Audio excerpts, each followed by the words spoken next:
विशिष्ट महर्षि और प्रभु रामचंद्र जी का ज्ञानमयी संवाद सुनते हैं द आर्ट ऑफ लिविंग के फैकल्टी स्वामी वैशंपायन जी की वाणी से। अगर आपने अभी तक इस चैनल को सब्सक्राइब नहीं किया है तो इसे जरूर सब्सक्राइब करें और सब्सक्राइब करने के बाद बेल आइकन को भी जरूर दबाएं। जय गुरुदेव। योग वशिष्ठ के अगले एपिसोड में आप सबका स्वागत है। पिछले एपिसोड में हमने देखा प्रहलाद जी आत्मा के ऊपर या चेतना के ऊपर चिंतन कर रहे थे। उसी कहानी को आगे बढ़ाते हैं। प्रहलाद अभी भी चिंतन कर रहे हैं। यदि शरीर के 100 टुकड़े भी कर दिए जाए तो भी आत्मा को चोट नहीं पहुंचती। यदि शरीर के 100 टुकड़े भी कर दिए जाए तो आत्मा को चोट नहीं पहुंचती। भगवत गीता में भी यह है ना कि आत्मा को न कोई मार सकता है, न कोई मिटा सकता है, न जला सकता है, न गला सकता है। देखो, सारे शास्त्रों में जो सत्य अनुभव में आया है ना वो एक ही है। अलग अलग जगह पर आप बहुत सिमिलर रेफरेंसेस पाओगे।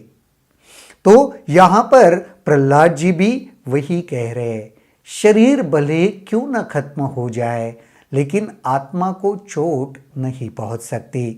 ठीक वैसे ही जैसे मिट्टी का बर्तन चूर चूर कर दिया जाए तो भी उसके भीतर का आकाश नष्ट नहीं होता। कितना सुंदर उपमा है, देखिए।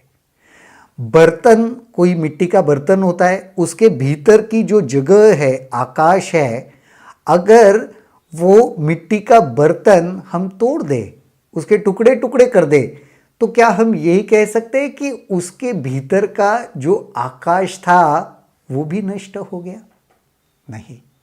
उसी प्रकार शरीर के भी टुकड़े टुकड़े होने पर आत्मा को कुछ फर्क नहीं पड़ता। पहले मन था जो सुख दुख की धारणाओं से गठित था। अब सुख दुख की धारणाएं समाप्त हो चुकी है, तो मेरा मन है ही कहां? सुख और दुख की धारणाओं की वजह से मन था। मन का गठन ही उसके वजह से हुआ था। अब ये सुख और दुख की अगर धारणा ही मेरे भीतर से समाप्त हो गई तो फिर मन का भी अस्तित्व कहाँ रहा है?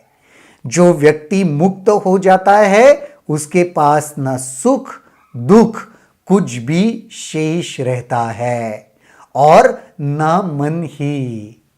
जो व्यक्ति मुक्त हो गया उसको ना भी कुछ सुख लगता है ना दुख लगता है। ऐसी सुख और दुख की कोई धारणा ही उसके भीतर शेष नहीं रहती। और सबसे इंपॉर्टेंट, मन भी शेष नहीं रहता। ना मन ही शेष रहा और न सुख और दुख की धारणाएं। मेरे मन में अब सुख की लालसा नहीं रही और न उससे पीछा छुड़ाने की इच्छा भी शेष रही। सुख की धारणा, मन का अस्तित्व, इसमें अब मेरी कोई लालसा बची ही नहीं है। जो होता है वह हो और जो जाता है वह जाए। जो मुक्त होता है ना उसकी ऐसी स्थिति हो जाती है। ठीक है, जो हो रहा है उससे वह दूर नहीं भागता। जो हो रहा है वो होने दो, जो जा रहा है उसे जाने दो।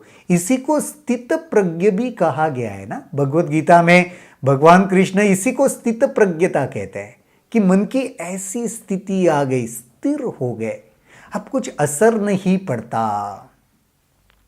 मैं अज्ञान रूपी शत्रु का चिरकाल से ही दास रहा हूं। उसने मेरी ज्ञान रूपी संपदा का हरण कर लिया है, परंतु अब अवश्य विष्णु की कृपा और अपने उत्तम प्रयास से मैं ज्ञान प्राप्त कर लिया हूं। अज्ञान से ही मैं मेरा शत्रु रहा है। उसने मेरे मन को मुझे हरण कर लिया था। अब मेरे प्रयासों से और विष्णु की कृपा से मुझे ज्ञान प्राप्त हो गया है, तो मैंने मेरे अज्ञान रूपी शत्रु को हरा दिया है। मैंने भजन गाकर, स्तुति कर कर, प्रार्थना के द्वारा अपनी आत्मा के स्वामी परम पिता से मन की शांति और अनुशासित जीवन प्राप्त कर लिया है।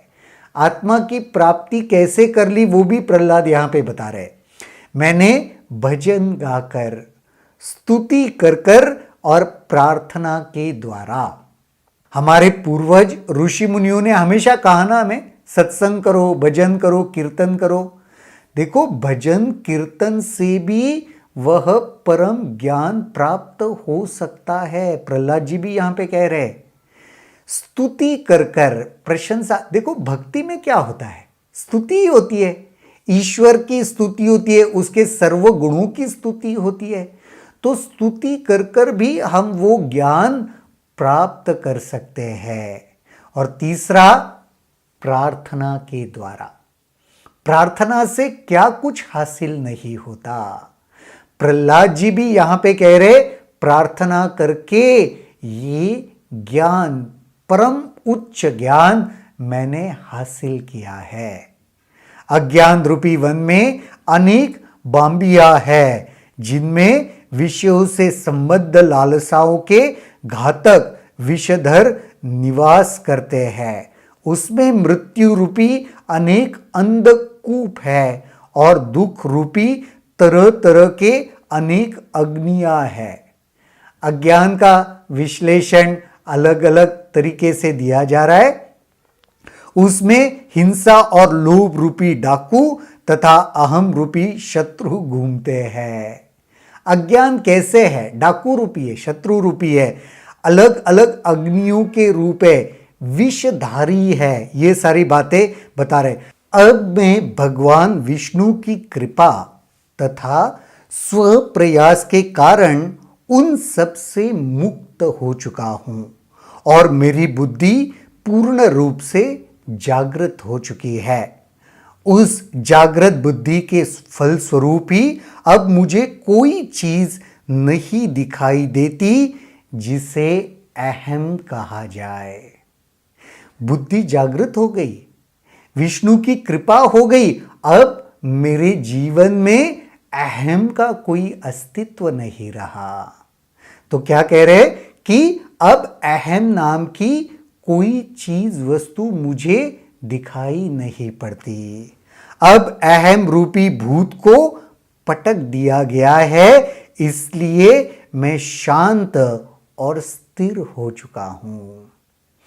अहम के भूत को पटक दिया, तभी तो जाकर मैं शांत और स्थिर। देखो, जब अहम है तो शांति और स्थिरता मुमकिन ही नहीं।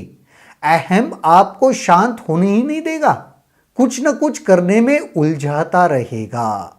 अब न भ्रम है, न दुख है, न इच्छाएं ही, न आशाएं ही। अब किसी प्रकार की मानसिक व्यथा भी नहीं रही। नर्क और स्वर्ग तथा मुक्ति संबंधी भ्रम तभी तक रहते हैं जब तक अहम रहता है। चित्रों का निर्माण पर्दों पर होता है, आकाश में नहीं। देखो क्या सुंदर उपमा है। चित्र पर्दे पर ही किए जा सकते, आकाश में कैसे चित्र करोगे? अहंकार ही नहीं रहा ना, तो ये सुख दुख परेशानी ये सब कहां शेष रही।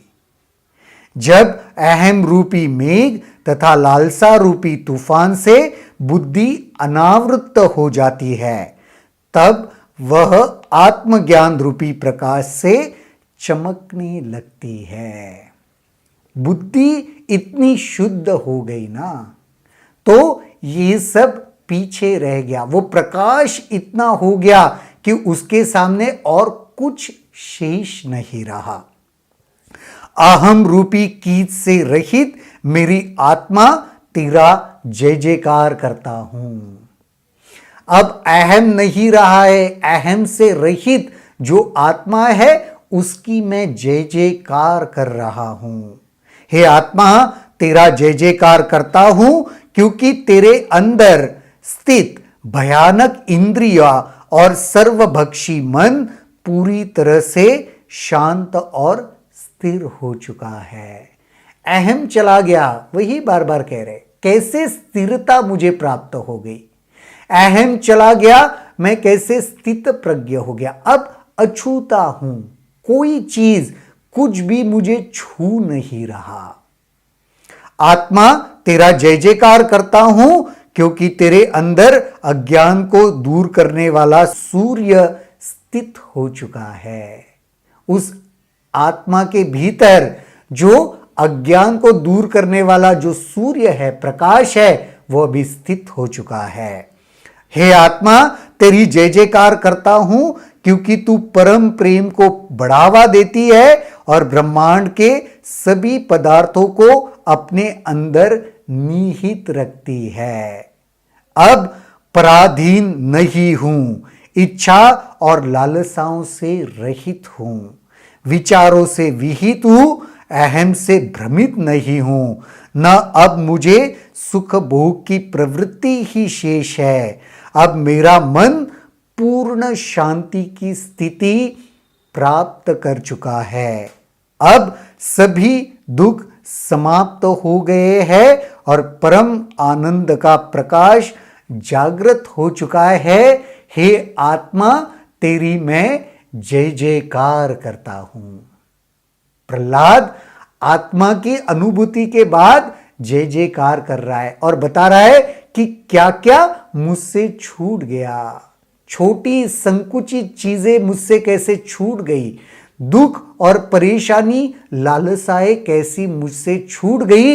इसलिए उस आत्मा का जय जयकार हो रहा है। आज के एपिसोड में यहीं पर रुकते हैं। अगले एपिसोड में देखेंगे और क्या होता है इस कहानी में। तब तक के लिए जय गुरुदेव। अगर आपके इस वीडियो को लेकर कुछ सवाल हैं तो कमेंट सेक्शन में जरूर लिखें, जिसके ऊपर हम आने वाले वीडियोस में चर्चा करेंगे।